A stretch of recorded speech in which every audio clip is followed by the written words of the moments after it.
एक बार ना अपने माँ बाप का नाम लेके अपने मन में, अपने माता पिता का नाम लेके अपने मन में उनके लिए जोर से ताली बजा दो।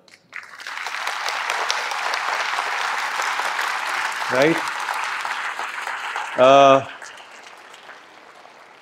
एक वर्ड जिसको डॉक्टर कहते हैं, राइट?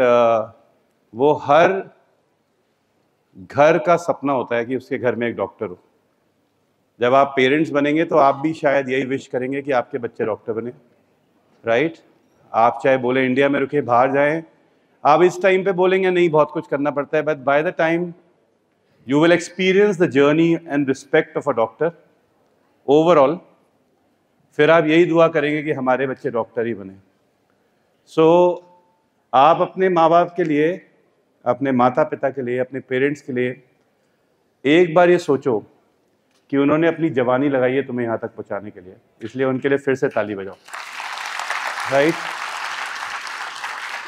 आपको कई बार लगता होगा ना, चलिए मैं पूछता हूँ आपसे कि मैडम, आपसे एक क्वेश्चन पूछता हूँ। आपको कई बार लगता होगा एंट्रेंस इजी नहीं है, खड़े हो जाए, क्या प्रॉब्लम है ना, इजी नहीं है। सक्सेस रेट क्या है बेटा जिस एग्जाम के लिए तुम पढ़ रहे हो? 3%। 3%।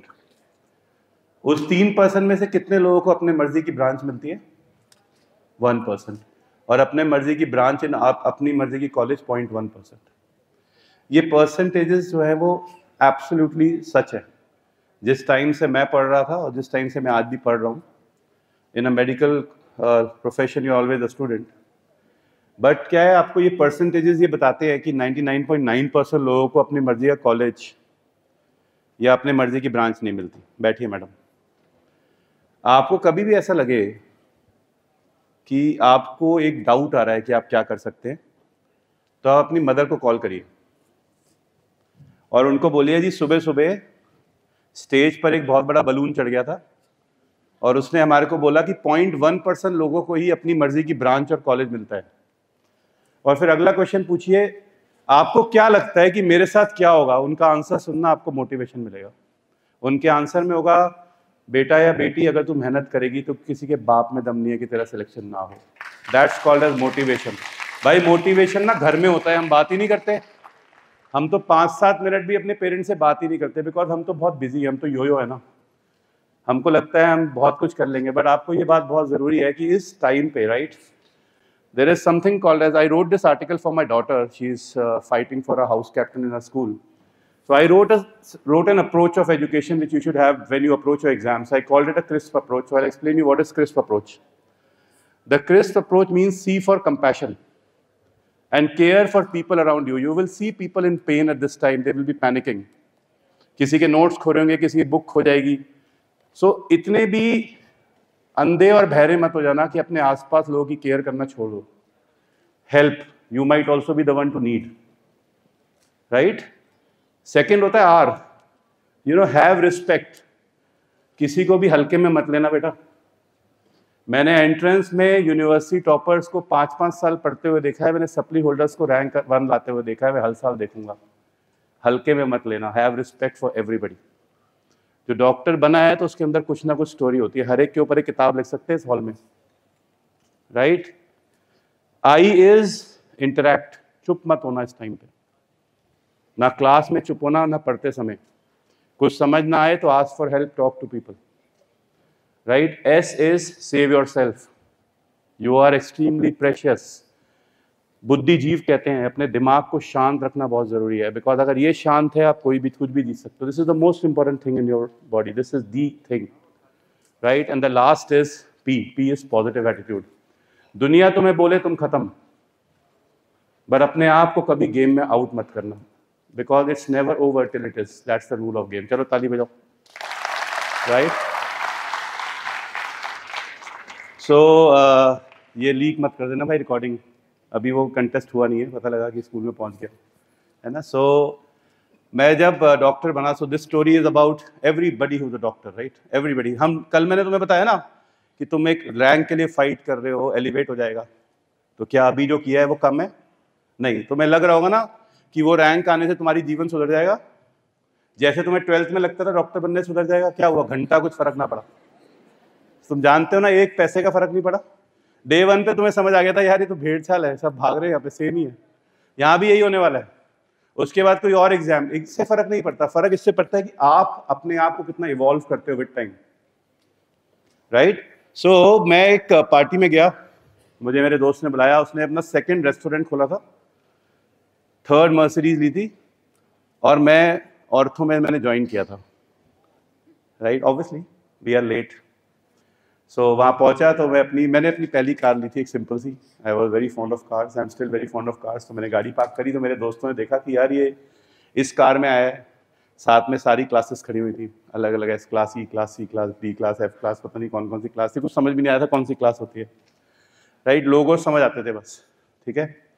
तो मैं जब ऊपर गया तो मेरे से पूछा गया, यार अपूर्व तू तो पढ़ाई में ठीक ठाक था, you were okay in the studies, तेरे साथ क्या हुआ? Why are you driving this machine?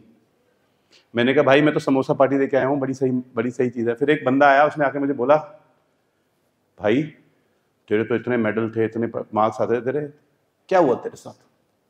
तो मैंने बोला यार ठीक है, मतलब I have done my MBBS from a good college in Delhi. यहाँ से एक पास में कॉलेज है, मौलाना आज़ाद मेडिकल कॉलेज में, वहाँ से पढ़ा था। तो मुझे बड़ा अच्छा लगता था कि मैं अच्छे कॉलेज से पढ़ा हूँ, right? And I had joined MS ortho, right, in UCMS, which was the only seat in India in that category in Delhi at that year, right? So मुझे बड़ा अच्छा लगा था कि मैंने ज्वाइन किया, and I took a car, right? अपने पहले 2-3 स्टाइपेंड से खुद की गाड़ी खरीदी थी। सो मुझे लगा मैं ठीक कर रहा हूँ, बट वहाँ की दुनिया अलग ही थी, वो अलग लेवल पे थे, जोन ही अलग थी। मैं ज़मीन में खेल रहा था, वो चांद पे उड़ रहे थे। सो फिर मैंने देखा कि वहाँ पे खूब जोश से गाने चल रहे हैं, डांस वांस हो रहे हैं। फिर योयो मैन जो था, जो मेरे पास आके बोलता है ना, वो बोलते हैं तूने जिंदगी में क्या किया, कुछ ना कर पाया, तू निपट गया, ऐसे लोग मिलते हैं आपको। तो वो टिका रहा मेरे साथ।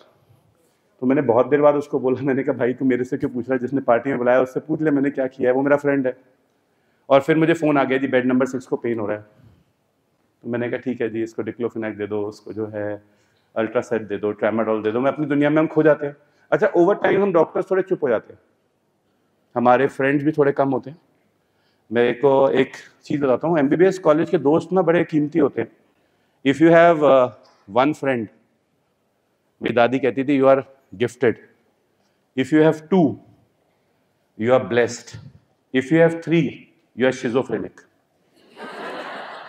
राइट? सो बहुत ज़्यादा जो होता है ना, वो धुंधलापन होता है। बट ऐसे दोस्त, आपको MBBS वाले दोस्त फिर कभी नहीं मिलने वाले, ये मैं आपको बता देता हूँ।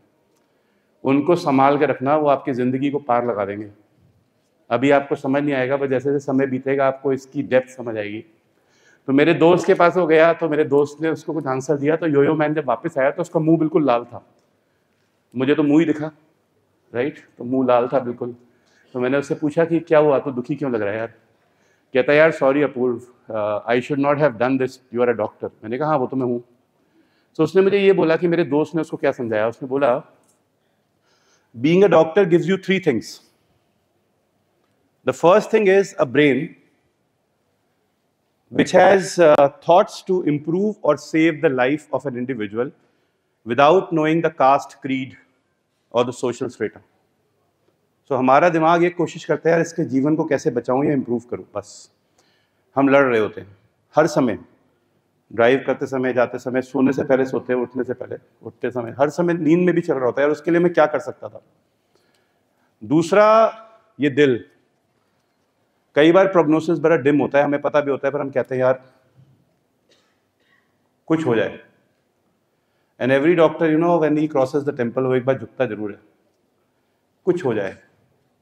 मेरे टीचर है doctor SM Tuli, he is 92 years, he still practises. वो हमेशा एक बोलते हैं, as a surgeon Apoorv you have to be very lucky and you need to have that luck every day.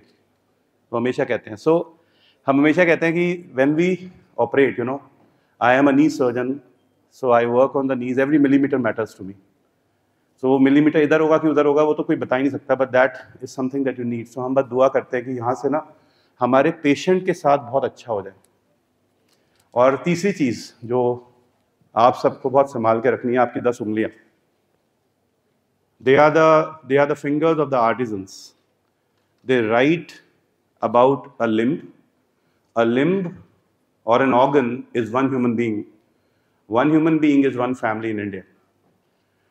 Right? So this is what he said कि एक दिमाग जो दूसरे के बारे में सोचे, एक दिल जो दुआ करे, राइट, और वो 10 उंगलियां जो काम करें एक ह्यूमन लाइफ को बचाने के लिए, इम्प्रूव करने में, ये 3 कॉम्बो दुनिया में कहीं और हो ही नहीं सकते। सो अगर कोई आपसे पूछे, राइट, अगर कोई आपसे पूछे कि आप क्या करते हो, तो छाती चौड़ी करना, सिर ऊंचा करना, चेहरे पे मुस्कान लगाना और शेर की तरह दहाड़ना, right, I am a doctor, और अपने लिए जोर से ताली बजाओ, बिकॉज तुमसे ये कोई नहीं छीनने वाला।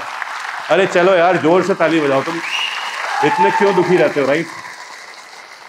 हम लोग बहुत सारी चीज़ों में कोशिश करते हैं, कोशिशें हमेशा जो है ना सक्सेसफुल नहीं होती, बट कोशिश की स्ट्रेंथ इतनी स्ट्रांग होनी चाहिए कि ऊपर वाले को हम नीचे उतार दें कि हमारी किस्मत बदल जाए, राइट? बहुत स्ट्रांग होनी चाहिए, नो।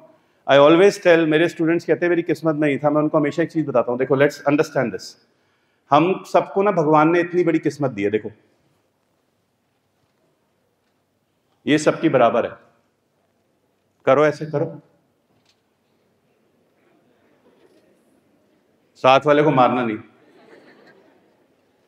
और इस पूरे मीटर में आप कितनी मेहनत करेंगे, आप उसमें से अपनी उतनी किस्मत को अक्वायर कर पाएंगे। सो इन द एंड ये इस पे डिपेंड करता है कि आपका हार्डवर्क आपकी किस्मत का कितना प्रोपोर्शन आपको मिलने देगा, राइट? सो आप कुछ भी एक्सप्लेन नहीं कर पाएंगे अगर आपने मेहनत नहीं करी।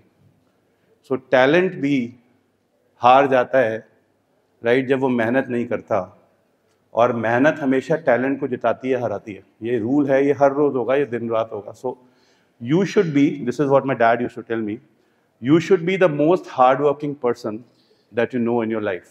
The moment you see somebody else, आपको समझ जाना चाहिए कि अब आपको नया रूप अपना जगाना है। तो मैं अब आपके लिए एक स्लाइड चूज करता हूँ, मेरे पास बहुत सारी हैं, right, but day 2 of BTR I usually like to talk this, right? हम लोग सब कहते हैं कि हम करके दिखाएंगे, बट कई बार हवाएं चलती हैं और हवा चलते चलते बॉल बाउंड्री के पार चली जाती है या अंदर कैच हो जाती है। कई बार छोटे छोटे इंचेस के ऊपर गेम खत्म हो जाता है। कई बार आईपीएल में क्वालिफाई करने की 4th, 5th और 6th टीम जो होती है सिर्फ नेट रन रेट पे क्वालिफाई कर जाती है, राइट? बड़ी बड़ी चीज़ें, बड़े बड़े टूर्नामेंट्स भी 1-1 रन से खत्म हो जाते हैं। सो डिफरेंशिएटिंग फैक्टर होता क्या है, कई बार ये दिमाग में आता नहीं। सो एक बार, ये महाभारत से है, एक बार अर्जुन को निशाना लगाना था, राइट, एट अ फिश की आंख के ऊपर, आंख पे, मछली की आंख पे। तो श्री कृष्ण ने समझाया, मछली घूम रही होगी, बहुत तेज रोटेट कर रही होगी, तेरे को सिर्फ आंख पे देखना है। अर्जुन ने बोला, जी जी जी भगवान, मैं आंख को देखूंगा। श्री कृष्ण ने समझाया, पार्थ, पार्थ अर्जुन का नाम है, पार्थ, मछली क्योंकि तेज घूम रही होगी, तो जब तुम आंख को देख लो तो इतनी तेज मारना कि उसमें गैप ना हो, राइट, बिल्कुल तीव्र गति से शूट करना। तीसरा, अपने पे विश्वास रखना कि आसपास के पूरे दरबार में लोग बोल रहे होंगे तुम नहीं मार पाओगे, पर तुम मारोगे, ठीक है? अगला, तुमने सीखा है, तुम्हें ये विश्वास रखना है कि तुम्हें आता है। तो अर्जुन ने बोला, भगवान, आंख मैं देखूंगा, स्पीड से मैं मारूंगा, विश्वास मैं रखूंगा, जोर में लगाऊंगा, सो आप क्या करोगे? सो भगवान ने बोला कि जो ये निशाना लगाना है ना, ये सिर्फ डायरेक्टली आंख को देख के नहीं लगाना, नीचे पानी का एक, राइट, बेसिन होगा, उसके अंदर ये शैडो होगी और आपको पानी में देख के ऊपर निशाना लगाना है। Alright, so you have to look down and shoot at the roof. Alright, so उसमें भी अर्जुन ने बोला कि भगवान, इसमें आप क्या करोगे? तो भगवान ने बोला कि जब तुम ये विश्वास रख के अपने सारे टैलेंट से आंख को देखते हुए पूरी जान लगा के तीर चलाओगे, तो मैं उस समय उस पानी को स्थिर रखूंगा, क्योंकि अगर वो हिल गया तो निशाना जरूर चूकेगा। So I just pray that may God hold the water still for you when you shoot, right? मैंने ये देखा है कि आप जिंदगी में कुछ भी कर सकते हैं अगर आप अपना फोकस ना छोड़ें। और ये वो समय है जब दुनिया का फोकस हिल रहा होगा, राइट? बट आपको अपना फोकस बिल्कुल स्टिल रखना है. When I started teaching way back in 2008, I had a dream which is still a dream, right? And that's why everything else that comes in the path of me and the students, I reach there when I have to, right? So वो सपना बहुत simple सा था, वो आज भी है, वो हर टीचर का होता है. मैं आशा करता हूँ कि जो भी क्लास जहाँ पे मैं बच्चों से आखिरी बार बात करूँ, वो क्लास हो जितने बच्चों से मैं बात करूँ उनको फिर से कभी एंट्रेंस के लिए पढ़ना ना पड़े, राइट? यार मैं तुम्हारे सिलेक्शन की बात कर रहा हूँ तो उसमें भी ताली नहीं बजा रहे भाई. मैडम आप क्यों दुखी हो इतना, बजाओ ना ताली यार, क्या प्रॉब्लम है ना? तो अब आती है आखिरी स्लाइड. जैनब आई है नहीं आई अभी तक? चलो ठीक है, आज Zainab is taking time so I have some time. वैसे भी 3-4 मिनट हैं. तो मैंने आपको बताया दैट बहुत छोटे छोटे गैप्स होते हैं जिससे हम लोग एंट्रेंस की दौड़ को मिस करते हैं, और बहुत छोटे छोटे गैप से हम लोग एंट्रेंस की दौड़ जीतते हैं. एंट्रेंस होता क्या है? You know, this is a question that comes to me, what it takes. Entrance क्या एक्चुअली में सिर्फ एक क्वेश्चन पे इधर का उधर हो जाता है? पता नहीं, I don't know, right? But ये बहुत पुराने ज़माने की बात है, जब मैं पढ़ाई कर रहा था और जब मेरा सिलेक्शन नहीं हुआ, मैं अपने सारे जिन लोगों का सिलेक्शन हुआ उनसे पूछने लगा कि कैसे पढ़ना है. तो उन सबके रूटीन में बड़ी कॉमन चीज़ें थी कि सुबह उठते थे तो उनको पता था आज पूरे दिन क्या पढ़ना है, क्योंकि एक रात पहले वो लिख के सोते थे. पूरे दिन वो क्या पढ़ते थे उसमें वो आवर वाइज अपने चार्ट रखते थे, और वो हफ्ते में एक दिन आधा दिन ब्रेक रखते थे, और वो रोज MCQs प्रैक्टिस करते थे, बिकॉज उनको पता था कि it's not about knowledge, it's an art and craft to crack MCQs, to rule out the option, to reach the correct option. और ये बात, इस स्टोरी के दो पार्ट हैं, एक है पोस्ट ग्रेजुएशन का, एक है all India before I join MAMC. So ये उस ज़माने की बात है जब मैंने पढ़ाई शुरू करी. सो मैं 11th क्लास में था. सो मैं पहुंचा एक भैया के पास, वो was JIPMER rank 1. I went to him and asked him, भैया कैसे करना है? सो उन्होंने बोला, बेटा पढ़ाई शुरू करो, पहले फिजिक्स, फिर केमिस्ट्री, फिर बॉटनी, जूलॉजी. पहले समझो, फिर कम समझने वाले टॉपिक्स, फिर एंड में रटने वाली चीज़ें. मैंने कहा ठीक है. अच्छा, किसी भी एक इंसान को फॉलो करना होता है, बहुतों से पूछोगे तो सिलेक्शन होता भी नहीं है. सो मैंने कहा ठीक है जी, पढ़ लूँगा. मैंने कहा फिजिक्स में क्या पढ़ूं? उन्होंने बोला मेजरमेंट्स पढ़ लो. पहले पेज पे था एटो, फेमटो, पाइको, नैनो, माइक्रो, मिली, सेंटी, डेसी, में सारी याद करके चला गया. अब जैसे ना आप पहली चीज़ पढ़ते हो ना तो आपको लगता है कि बस आपका सिलेक्शन तो हो ही जाएगा. अच्छा, वो था भी बड़ा सही. एटो इज 10⁻18, फेमटो 10⁻15. तो ये सारी वैल्यूज याद करके भैया के पास गया, उनका नाम राहुल. मैंने कहा भैया यो एटो, फेमटो, पाइको, नैनो, माइक्रो, मिली, सेंटी, डेसी. भैया ने मुझसे बड़ा सिंपल क्वेश्चन पूछा. भैया ने पूछा, बेटा व्हाट इज एन इंच? मैंने कहा देखो, इसे कहते हैं जेलेसी. मेरा लेवल देखो, मैं एटो, फेमटो, पाइको, नैनो, माइक्रो, मिली, सेंटी, डेसी पे बैठा हूँ और ये मुझसे इंच पूछ रहे हैं. मैंने कहा ठीक है भैया, मैं आपसे कल मिलूंगा, right? And I went back and I followed whatever he told me. He told me some basic rules. बहुत ज़्यादा लोगों से इस टाइम पे बात मत करना, 1-2 फ्रेंड्स, पेरेंट्स, दैट्स इट. पूरे दिन पढ़ना, when you hit the bed इतना थक जाना कि तुम्हें सीधे नींद आ जाए. एक रात पहले लिख के सोना कि तुम्हें क्या पढ़ना है. रात को मिरर में जरूर अपने आप को देखना और पूछना अपने आप से, did you give your best? 30 second अपने आप को देखते रहना, आपको समझ आ जाएगा आप क्या कर रहे हो. आपको किसी से पूछने की जरूरत नहीं है आपका सिलेक्शन होगा कि नहीं होगा. अगर आप अपनी आंखों में आंखें डाल के देख पाओगे तो आप ठीक हो, नहीं तो यू आर गॉन. लेकिन खुद से झूठ बोलने वाले व्यक्ति बने नहीं आज तक, राइट? सब कुछ फॉलो किया, एग्जाम दिया. सो जब सिलेक्शन हुआ तो आई स्टिल रिमेंबर दिल्ली का रिजल्ट आया. उस टाइम पे दिल्ली PMT होता था. So my father was standing outside the home and he was looking at the lamp post जिसके नीचे मैं पढ़ता था. बहुत सिंपल सी जिंदगी थी, कोने का घर था, लाइट थी, लाइट जाती थी तो बाहर आके लैम्प में पढ़ते थे. मतलब ज़्यादा टंटे नहीं थे कि भाई तुम्हारे को इन्वर्टर और जेंसर ये सब तो मतलब सोच भी नहीं सकते थे, हिम्मत भी नहीं हुई बोलने की. But he was looking at that lamp and he thanked it कि this was pretty important for us, because being the first doctor in the family, being the only son, so उनके लिए इंपॉर्टेंट था कि मैं clear कर जाऊँ. तो मैंने बोला अब तो हो गया मैमसी. आप यही तो बोलते हैं ना सारे. मुझे घर में इमोशनल करते थे, आज मैंने मैमसी देखा, बस में निकली थी मैं सामने से बेटा, मैंने ये सपना देखा कि मेरा बच्चा वहाँ पे स्टेथोस्कोप लगा के घूमेगा, राइट। मैंने कहा अभी लेडी हार्डिंग भी देख लिया करो, है ना। ताली बजाओ यार जोर से तुमने, है ना। बट भाई ठीक है। सो मैंने बोला अब तो पापा हो गया ना आपके लिए।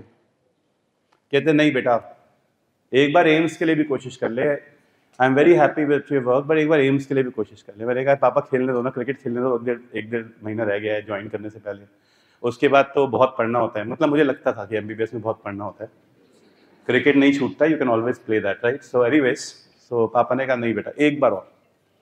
फिर से मोटिवेशन, सारे घर ने बिठा दिया, बीच में दादी बैठ गई, कर सकता है, तू नहीं कर सकता तो कोई नहीं कर सकता, तू ही है, राइट राइट। सो मैंने कहा अच्छा ठीक है, आई डू इट, राइट। सो मैंने पढ़ाई शुरू करी and I was writing a paper. So AIIMS का एग्जाम था, 10 क्वेश्चन आते थे जनरल नॉलेज के।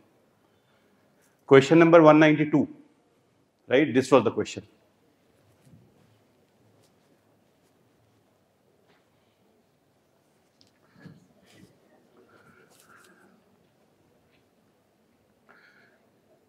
अपुन कॉन्फिडेंट था, इंचेस 2.5 सेंटीमीटर। भाई को टेंशन थी नहीं जिंदगी में कि भाई अब तो कैश में क्या था, पर ये जरूर पता था कि अगर साइंटिस्ट का नाम है, कंट्रीज के नाम है, डिजिट्स हैं, तो फर्स्ट और फोर्थ ऑप्शन नहीं होगा। मुझे ये इतनी अक्ल एमसीक्यूज की थी कि फर्स्ट और फोर्थ कभी नहीं होता। आप भी अगर क्वेश्चन बनाएंगे तो बीच में छुपाएंगे। 3 तिगाड़ा काम बिगाड़ा, हिंदुस्तानी दिमाग, सेकंड ऑप्शन मार्क करके आ गया। मम्मी बाहर बैठी हुई थी, मैंने कहा मम्मा we need to go in the auto today because there is a question that will decide my fortune. तो शी सेड बेटा देखो ऑटो में जाने के लिए ना पैसे नहीं है, बस में जाएंगे, और वैसे भी अब तो आंसर मार्क कर दिया, अब क्या फ़र्क पड़ेगा। मैंने कहा मम्मा प्लीज़। उन्होंने बोला चुपचाप करो। बस में गया, स्टैम्पिंग माई फीट, बिकॉज इस क्वेश्चन का आंसर मुझे फिजिक्स की पहली पेज पे देखना था जो राहुल भैया ने पढ़ने को बोला था। मुझे भैया का चेहरा पूरे रास्ते आता रहा।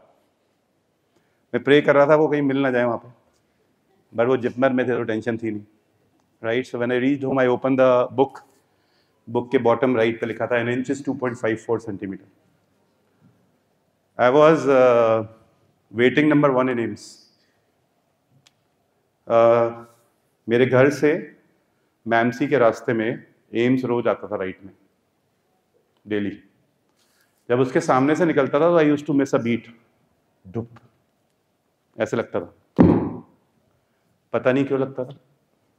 पर एक चीज समझ आ गई थी उस एज में, that anything which is worth fighting for requires your commitment to go from 2.5 to 2.54, because majority of the world will just remember 2.5. 97% को तो ये भी नहीं पता, बाकी 2.5 पे रुक जाएंगे। It is only the last 3% which makes the fight from 2.5 to 2.54. भैया ने शुरू में कहा था एटो फेमटो पाइको नैनो माइक्रो मिली सेंटीमीटर, ऐसी तो आने ही नहीं बेटा। This is what he was telling me. आनी क्या है? Inches. So this is what is important. So you have to fight and learn those topics. So इन चीज़ों को जो मैंने आपको पढ़ाया अभी तक, मैं उसको समराइज करता हूँ एक स्लाइड में। देखो ये है वो स्लाइड। कमिटमेंट वो होता है जो 2.5 से 2.54 तक आपको पहुँचाता है, राइट। हार्डवर्क कहता है कि आपको निरंतर रूप से मेहनत करनी है, आपको पूरी जान लगानी है। एंड सरेंडर टू गॉड होता है आपको अपने बलून्स डिसाइड करने हैं, और फिर ऊपर वाला जो है वो आपके लिए he will hold the water still. So this is what is there. हो गई स्टोरी खत्म। ताली बजाओ, चलो ढंग से बजाओ, इज्जत से बजाओ। सो व्हेन आई वाज, कल क्योंकि रवि आएगा तो कल रवि बोलेगा, तो कल रवि के लिए टाइम बचाने के लिए मैं आज अपना जो कहानी है वो ख़त्म करता हूँ। जैनब आई तो नहीं ना अभी? आ गई जैनब?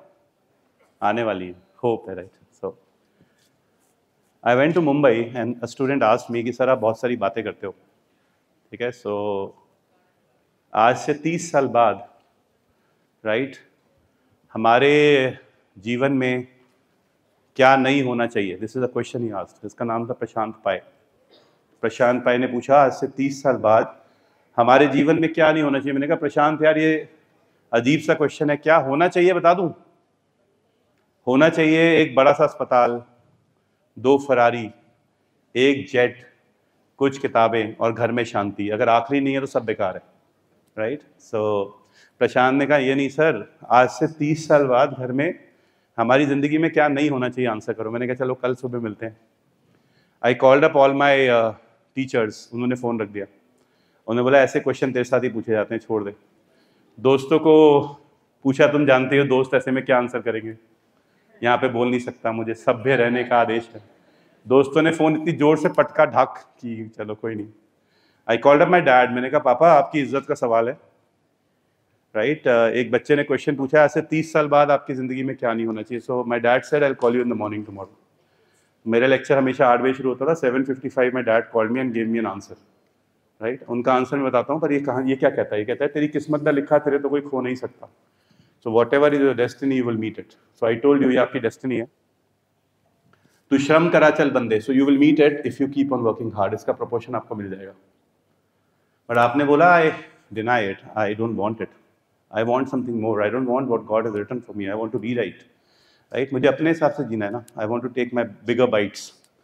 सो फिर this is what my dad said, आज से 30 साल बाद, राइट, ये अफसोस नहीं होना चाहिए कि 22 मई 2024 को एक बंदा सुबह 8:30 बजे सिटी फोर्ट ऑडिटोरियम में आपकी आंखों में आंखें डालकर चिल्ला के बोल रहा था, राइट, कि अपनी जान लगा दो। ये IPL के मैचेस, ये रेस्टोरेंट्स, राइट, ये पार्टीज, ये मूवीज, ये सब कुछ एग्जिस्ट करेगा, पर आज से 30 साल बाद ये मौका नहीं होगा। काश हम उसकी बात ये सुन लेते तो आज हम वो होते जो हम बनना चाहते हैं। तो आज से 30 साल बाद ये अफसोस नहीं होना चाहिए। We had a chance which is very rare in the world, which all of you have, right? So this is what Prashant said. Prashant said कि सर पक्का है क्या, मेहनत करूंगा तो हो जाएगा। मैंने कहा पक्का नहीं, प्रोबेबिलिटी बहुत हाई है, राइट? बट एक चीज़ पक्का है कि आपको अफसोस नहीं होगा कि आपने पूरी कोशिश नहीं करी। रिजल्ट्स किसी के हाथ में नहीं होते, बट अगर आप फाइट करें, पूरी जान लगाएं, उसके बाद कुछ भी रिजल्ट हो तो आपको कभी दुख नहीं होता। This is very very important, alright? So that is what is the second line, तू श्रम करा चल बंदे, and the number of dots is crossing beyond learn limits. Muhammad Ali कहता था I don't count, right, when it's done, I count when it starts hurting me. So you have to start counting those dots beyond your limits, because यहाँ आपको stretch करना है। तो तू श्रम करा चल बंदे, you keep on working hard. तो नेक्स्ट लाइन, जो उसकी मेहर हुई तुझे वो मिल जाएगा जो तेरा हो नहीं सकता। So good God above will rewrite your destiny. This is what is most important for you people, alright? So I just pray, हाँ बजाओ यार, ताली बजाओ ढंग से, कुछ नहीं होना। आई जस्ट प्रे दैट आप लोग खूब मेहनत करें, खूब कमिटेड रहें, खूब जान लगाएं, राइट? फिर अब हम बात करेंगे, जैनब आ गई तुम, कब आए तुम? तो जैनब की बात ही करने वाले थे, हम शुरू करेंगे। तो जैनब बोरा जी को वेलकम करिए, यहाँ पे आएंगे, राइट? ढंग से खड़े होना, अदब से। ये देखो आवाज एक लड़के की आ रही है, अपनी फ्रेंड्स को MBBS के सपोर्ट लेके बोल रहा है, बेटा शाम को रवि आ रहा है, तुम्हें बताएगा, वो ठीक करेगा। एक बार जोर से ताली बजाओ इसके लिए। सो you know, Zainab is another name for mother of believers. And कई बार ये लोग सोचते हैं कि जैनब ये सब कैसे करती होगी। तो इसके आंसर्स बहुत सिंपल है, मैं तुम्हें समझाता हूँ। लाइफ को समझने का बहुत अच्छा तरीका, आप कुछ भी तभी कर सकते हो जब आपको पता है कि मुझे इसके लिए अपनी जान देनी है। अगर आपको पता है दैट इज एट स्टेक, तो आप अचीव कर लोगे। सो अगर हम जैनब के बारे में बिलीव करें तो जैनब के लिए ज़ारा और रवि दो सबसे महत्वपूर्ण लोग हैं। एंड बीइंग अ मदर, शायद ज़ारा 1% ज़्यादा हो जाएगी, बिकॉज उसमें रात और रवि का ही है। ताली बजा यार, इससे अच्छा लिख के लाता हूँ मैं तुम्हारे को यार।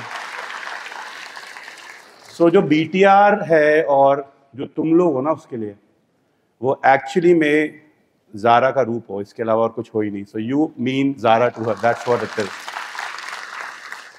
ये तालियां इसमें कम क्यों आई, मतलब क्या बताना है मैंने, है ना?